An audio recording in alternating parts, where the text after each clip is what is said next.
first experience with volleyball was in junior high school, grade 7, ball in junior high school in Northeast Edmonton, and my elementary school didn't have a volleyball section in phys ed. Some did prior to that, but my first opportunity was in my phys ed class in grade 7, and the school that I was at was lucky enough to have a lot of young teachers at the time, and so they were very ambitious and started junior programs in every sport.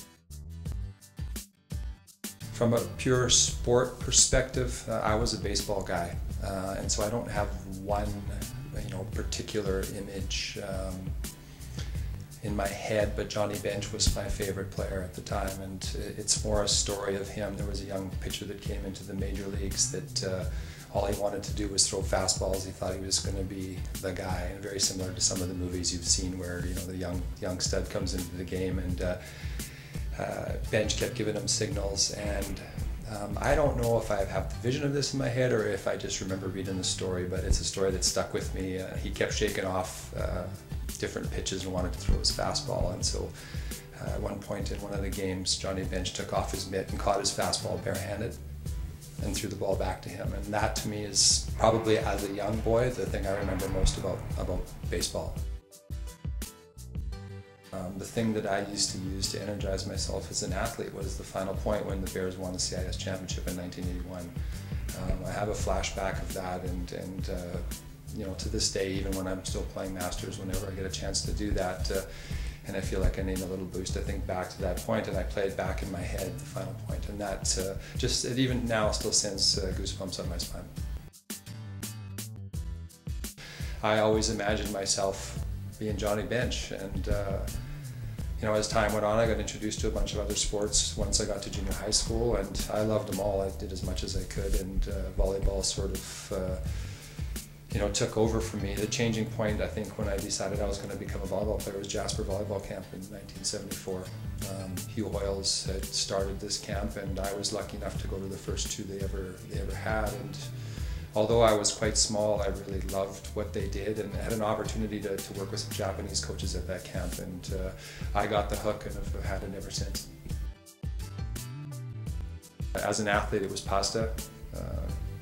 Very, very routine person as an athlete, and so pre-game pasta was always a big thing. I always said if I had to have one food I could eat every day, it'd probably be some variation of pasta, but since I've matured a little bit, I've got a lot of meals. I mean, I love lamb. I love interesting Mediterranean style foods, so if I had to pick an area, I'd say Mediterranean style foods now, but if I still had to pick one, it would be pasta. Well, besides my wife Lori, I love to travel, and we travel as much as we can when we can. I love eating. I love the taste of food and Mediterranean food, and being lucky enough to have traveled and played in Europe and some of the other things that we did in our time when we were younger. I've acquired a taste, I guess, for unique things, and food really excites me, so we get many opportunities as we can to go out to eat. We try to do that and dabble at home cooking. I've always said that if there was a country that I would feel very similar in and could probably make my home in, would be Switzerland. I've spent 4 years there already as an athlete, and it's a country that has a lot of similarities to Canada in a way with the mountains, and although it is a bit different, it's a country that I felt very safe in. As a child, and even now, I'm still not completely over being scared of water. I actually took beginner swimming 3 times until I finally passed it because I was scared to stick my face under the water. So water was something for me when I was younger. I've gotten over that now because I like boogie boarding and snorkeling and all those things when we go on holidays. But and I guess the other one would be height. I'm not really great with height. I have a pretty eclectic taste in music.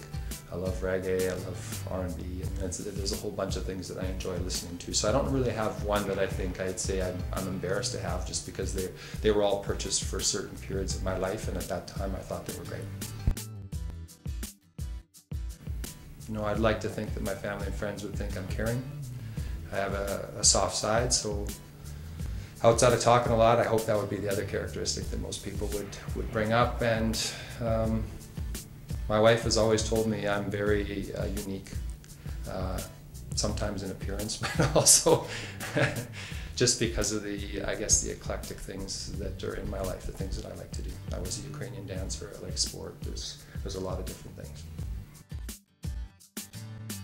I would say some of the things that I've heard over the time is that I take my planning very seriously. I'm pretty committed to what I do. They seem to like how I dress. That's a big common factor between a lot of them, so I'm not sure exactly how to go with that, whether I'm dressing too young for myself or whether I just like clothes too. Besides food, I like clothes. I guess I should have mentioned that earlier. Well, my original plan was to be a high school teacher, which would have involved coaching, and so I enjoy teaching. I enjoy teaching the classes that I have here. When I did my master's degree, I took most of my courses in a course-based master's from the business faculty because I have an interest in marketing and promotions. Don't know if I'd go that route, but a lot of the things that I developed over time with our Can-Am tournament, with Pastiche, our art fundraiser, they're all things that were created and the concepts came to me in conjunction with things that I've seen in the past, but things that I wanted to try to create here at the university. Oh, I mean, over time, there's been a lot of people. Tim Young, who is the one who inspired me to become a volleyball player. I had a chance to see him actually not too long ago, first time in several years, and he had a big impact in my life. People like Hugh Hoyles, who was so committed to what he did while he was here. My wife has been a huge part of me, and I look up to her a lot. So probably the biggest impact on me has been from a fellow by the name of Dr. Marv Dunphy. He's the head coach at Pepperdine University. I played on the national team when he was an assistant coach. When he took over the national team as a head coach, they were world champion and repeat Olympic champions, and his philosophy is very Wooden driven. John Wooden, the former basketball coach at UCLA. And there's a lot of things that I've gotten from him. I wouldn't say that I'm a Wooden style coach completely, but the things that are true and dear to him have been fairly important to me over time, and I've utilized him as probably my biggest mentor. The one that I always refer back to was probably our first championship as a coach in 1997, and it wasn't so much that we won the championship, it was watching the evolution of Doug Bruce, who was our setter at that time. He came to us as a middle blocker at a high school, and we presented him with an option to become a setter, and in his 5th year we won. Lost in his 4th year in a close final, but he became Player of the Year, CIS Player of the Year, and went on to play on the national team as a setter. And I think the last 6 or 7 points of that game, just sitting on the bench and enjoying seeing him go, was great. As a team, losing our championship in 2006, when we had an incredible team, maybe one of the best teams I've ever had, going 9-0 against the team we played in the final, and then playing the worst game we've ever played. As a team performance, that would stick out as a low moment, because it was one of those things where you just completely felt like you were hopeless. You had no control over the situation, and the team we played phenomenal, and for whatever reason that day something was missing, and as a coach it's hard to explain. As a coach, I'd say that I'm a bit of a people person. I'm very demanding, but in a calm way. And as a coach, everybody has their styles. I do get up and yell and scream every once in a while, but it's usually not to our team, it's artificial, which most coaches do. So I think if I could utilize the skills that I have and maintain the love that I have for the sport, if there was a GM for a program like Bears and Pandas Volleyball, or the national team, for example, where I could utilize the things that I think I have strengths in. And I love dealing with people and trying to convince people that what we're doing is a good thing. And so over the years, the dealings I've had with sponsors, the dealings I've had with people to try to get them involved in the events that I do, I'd like to try to take that to another level and maybe help on a bigger scale. So being a GM in a sport that I love, if there was such a job, I think would be awesome.